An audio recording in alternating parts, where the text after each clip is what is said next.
শুধুমাত্র শওকত সাহেবের বক্তব্য শোনার জন্যই এসেছিলেন। তাদের সম্বন্ধে দুটা কথা বলে আমি বক্তব্য শুরু করব। আল্লাহ রাব্বুল আলামিনের নবী বলেন, হাদিসের রাবী হচ্ছেন আবু হুরায়রা রাদিয়াল্লাহু তাআলা আনহু। তিনি বলছেন, আল্লাহর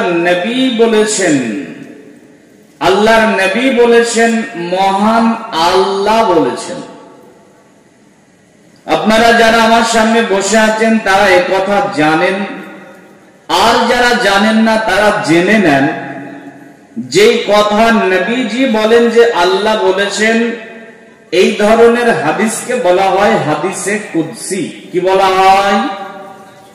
আপনারা বলেন, সবাই বলেন, কি বলা হয়? হাদিসে কুদসি। স্বয়ং আল্লাহ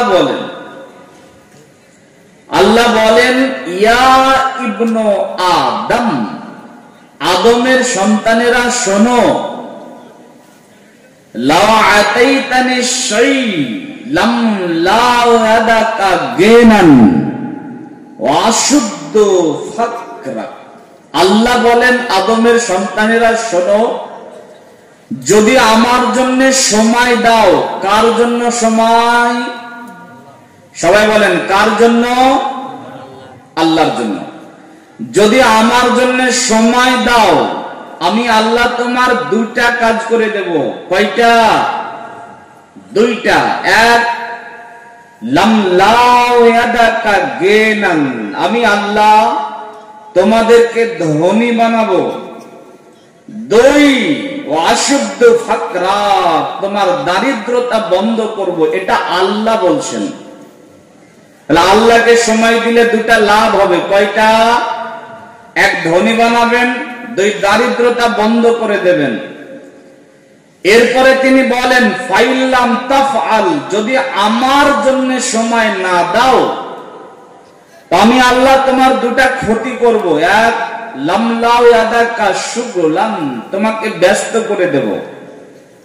দুই, ওয়ালাম আশুদ্দু ফাকরা, তোমার দারিদ্রতা আমি আল্লাহ বন্ধ করব না।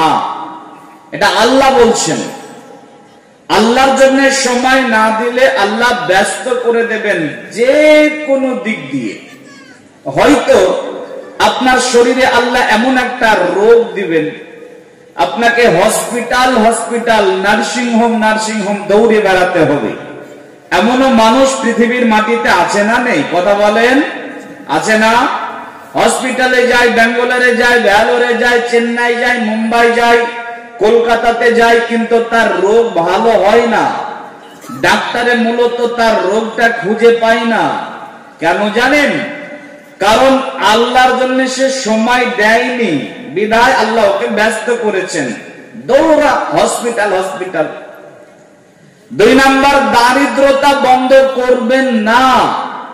আল্লাহর জন্য সময় না দিলে আল্লাহ দারিদ্রতা বন্ধ করবেন না। আল্লাহ রাব্বুল আলামিন অর্থ দেবেন, সম্পদ দেবেন, টাকা দেবেন, কিন্তু জিন্দেগি যাপন করতে হবে ফকিরের মতো। এমন মানুষ সমাজে আছে না নেই? এদিকে আমার দিকে তাকান, আছে না নেই? অনেক টাকার মালিক কিন্তু জিন্দেগি যাপন করে ফকিরের মতো। লক্ষ লক্ষ টাকার মালিক, বাড়ি বানিয়েছে বিরাট, 3 তলা বিল্ডিং, এসি লাগানো আছে, এরপরে সুন্দর খাট পালাং, নরম তুলতুলে বিছানা আছে, কিন্তু বেচারা যখন রাতের বেলায় ঘুমোতে যায়, নরম তুলতুলে বিছানা পড়ে থাকে, একটা চাদর বিছিয়ে মেঝেতে পড়ে থাকে। সে 3 লক্ষ টাকার খাট পড়ে থাকলে একটা চাদর বিছিয়ে মেঝেতে শুয়ে থাকতে হয়। কেন? ডাক্তার বলেছে বাঁচতে চাইলে নরম জায়গায় শোয়া যাবে না, শক্ত জায়গায় ঘুমাতে হবে। বলেন, এই ধরনের মানুষকে ধনী বলা যাবে? কথা বলেন, যাবে? যাবে না। বাড়িতে রান্না হচ্ছে বিরিয়ানি, পোলাও, খাসির গোস্ত, গরুর গোস্ত, বিভিন্ন হাজারো পদের আইটেমের রান্না হচ্ছে বাড়িতে। বাড়ির সবাই খায়, কিন্তু বেচারা যখন খেতে বসেছে তখন এক মুঠো সাদা ভাত আর ওতে এমন একটা সবজি আছে বাচ্চা ছেলের পায়খানার মতো, ঝাল নাই, নুন নাই, কোন রকমের মশলা নেই, কিচ্ছু নাই, ওটা দিয়ে খাচ্ছে। বাড়িতে সবাই বিরিয়ানি খাচ্ছে আর বেচারা খাচ্ছে ওই খাবার। বলেন ওকে ধনী বলবেন? কথা বলেন, ধনী বলবেন? রসগোল্লার দোকানের সামনে দাঁড়িয়ে রসগোল্লার দিকে এমন ভাবে তাকিয়ে আছে, মনে হচ্ছে যেন মহা আকাশ নিয়ে গবেষণা করছে। পকেটেও টাকা আছে, হাজার হাজার টাকা।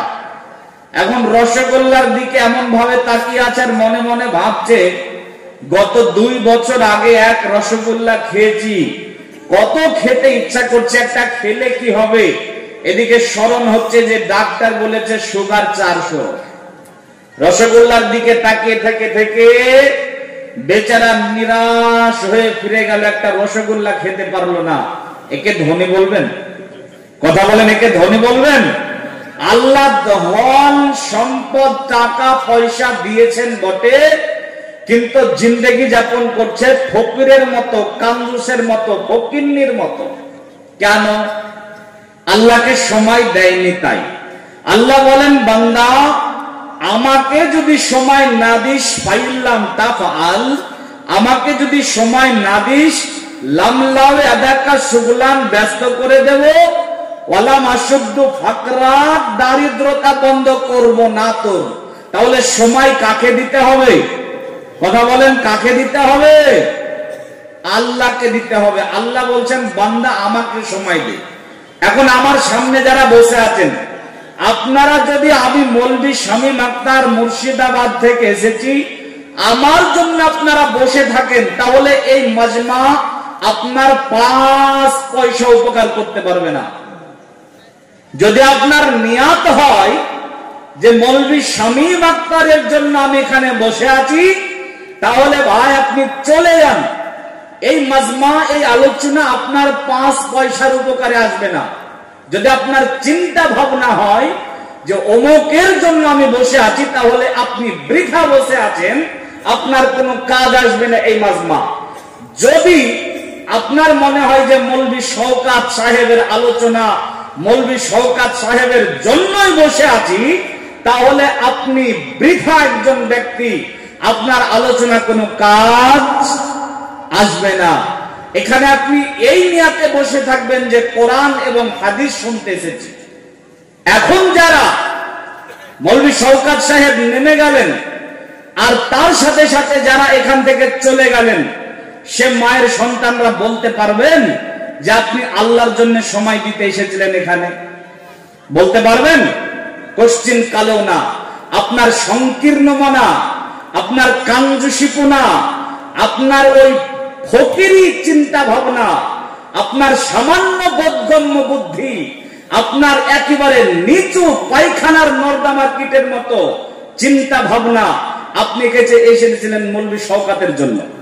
এই ছুচান্দার কোয়ালিটির মানুষেরা জীবনেও ইলম গ্রহণ করতে পারবে না, জীবনেও এদের নসিবে হিদায়েত নেই। ওর নিয়াতি ছিল যে মৌলভী শওকতের জন্য এখানে এসেছি। এই ছুচান্দার কোয়ালিটির মানুষেরা জীবনে এদের নসিবে হিদায়েত নেই, এরা ইলম অর্জন করতে পারবে না, ইলম অর্জন করার নিয়তে এখানে আসেনি। আমি আবারও বলছি, যদি আপনি এখানে বসে থাকেন মৌলভী শামীম আখতারের জন্য চলে যান। যদি আপনার নিয়াত থাকে এটা যে মৌলভী শামীম আখতার হাদিস ও কোরআন কথা বলবে, সেটা শোনার জন্য আছি, তাহলে ঠিক আছে। আর যদি কোরআন এবং হাদিস শোনার জন্য আপনি এখানে এসে থাকেন, তাহলে শুরু থেকে শেষ পর্যন্ত আপনি থাকবেন। আমি মৌলভী শামীম আখতার মুর্শিদাবাদ থেকে এসেছি, বাপের খেয়ে 14 বছর লেখাপড়া করেছি। এরপরে আপনাকে দিন শেখানোর জন্য 6 মাস পার ডে 4 ঘন্টা করে পড়ি। আমি আলোচনা উঠলাম আর আপনি এখানে অপমান করে বুড়ো আঙ্গুল দেখে চলে গেলেন। নিজেকে কি মনে করেন? মানুষ যদি মনে করতেন, অন্তত এই ধরনের সুচান্দার কোন কাজকর্মটা করতে পারতেন। বেরাদার মিল্লাত, আপনারা যারা আমার সামনে বসে আছেন, আপনাদেরকে অনুরোধ, বিনীত অনুরোধ, আপনাদের যার যতটুকু জায়গা ফাঁকা আছে একটু পূরণ করেন, একটু সামনের দিকে চলে আসেন। আর যারা এদিকে সেদিকে আপনারা বসে আছেন, তাদেরকে অনুরোধ করব যে আপনারা এই মাজমাতে চলে আসেন। সামনে কিছু লোক দাঁড়িয়ে আছেন, ওইখানে কিছু মানুষ কেরলাতে কাজ করতে গিয়ে সকালবেলায় লেবার যেন মালিক নিয়ে যায়, ওই কোয়ালিটিতে দেখেছি আমি কেরালা সফর করতে গিয়ে যে বসে থাকে, তো ওই কোয়ালিটিতে যারা বসে আছেন তারাও চলে আসেন। এটা কোরআনের মাজমা। ভাইজান একটু সামনে এগিয়ে আসুন। ওই যে হলুদ চাদর পরে আছেন তাকে বলছি, একটু সামনের দিকে আসুন। আপনি একটু সামনের দিকে আসুন। ওই যে পিছনে এক চাদরে দুজন ঢাকা, তার পাশে আবার একটা সুন্দর মাফলারওয়ালা, একটু সামনে সবাই চলে আসুন, একটু সামনে চলে আসুন। ওই যে যারা দূরে বসে আছেন, ভাইয়ান আপনি আমার ভাই, আপনার মহাব্বত, আপনার ভালোবাসাতে এই জায়গাতে এসেছি কষ্ট করে, অতএব দয়া করে অনুরোধ রক্ষা করি আমরা, একটু ভেতরে চলে আসেন। এই ছেলেরা যারা হিলান দিয়ে দাঁড়িয়ে আছো, ওই যে কালো জ্যাকেট পরে, এই কালো জ্যাকেট পরে এই কোয়ালিটির কিছু ছেলেকে দেখছি আপনার এলাকাতে এসে, যারা দেড়টাতে লুডু খেলছে। খেলে না? তো এই ছেলেরা যারা দাঁড়িয়ে আছো একটু চলে আসো, ভেতরে চলে আসো। আর ওই জায়গার ভাইয়েরা কি উঠবে না নাকি? ওরা কি সিপিএম পার্টির লোক নাকি? হ্যাঁ, কংগ্রেস, টিএমসিও হতে পারে। তো ভাইজান একটু ওঠেন, আপনারা একটু আসুন ভেতরে। এদিকে যদি কেউ থাকেন চলে আসেন। আপনারা চুপচাপ বসে যাবেন। একটা গুরুত্বপূর্ণ বিষয় এবং ভাইটাল বিষয় আপনাকে আজকে আমি ইনশাআল্লাহ আপনার সামনে রাখবো, যেটা আপনি শুনে কামিয়াব হবেন ইনশাআল্লাহ। তবে ওয়াদা করেন শেষ পর্যন্ত থাকবেন তো ইনশাআল্লাহ? ইনশাআল্লাহ। ওই যে তিনটে ছেলে ওখানে বসে আছে কষ্ট করে, ওদের কাছে আপনারা কেউ টাকা পান? টাকা পান নাকি? যে এখানে আসলে ধরবে টাকার জন্য নাকি? এই ছেলেরা ভয় নেই, যদি টাকা পায় আজকে এখানে যাবেন, একটু ভেতরে এসো। আর আরো কিছু খারাপ পাইটা হয়তো তোমাকে বলে দিতে পারি। আপনারা শেষ পর্যন্ত থাকবেন ইনশাআল্লাহ। কারা কারা থাকবেন না হাত উঁচু করে দেখান। আপনি 1 নাম্বার নাকি থাকবেন? মাশাআল্লাহ। যাক, শেষ পর্যন্ত যদি থাকেন আর আমি যে আলোচনা করবো এটা যদি শোনেন, ইনশাআল্লাহ আপনার কিছু উপকার আসবেই। আলোচনা করব তাওবা বিষয়ে। বিশেষ করে যারা গুনাহ করেছেন, গুনাহের সাগরে হাবুডুবু খাচ্ছেন, তাদের জন্য আমার এই আলোচনা আজকে একটা নতুন জীবন উপহার দেবে। ভাইয়ান আলোচনা করব খুব ডিপলি। আপনাকেও চিন্তা করতে হবে, আলোচনাটা বুঝতে হবে খুব ডিপলি, হৃদয় থেকে ভাবতে হবে, বুঝতে হবে।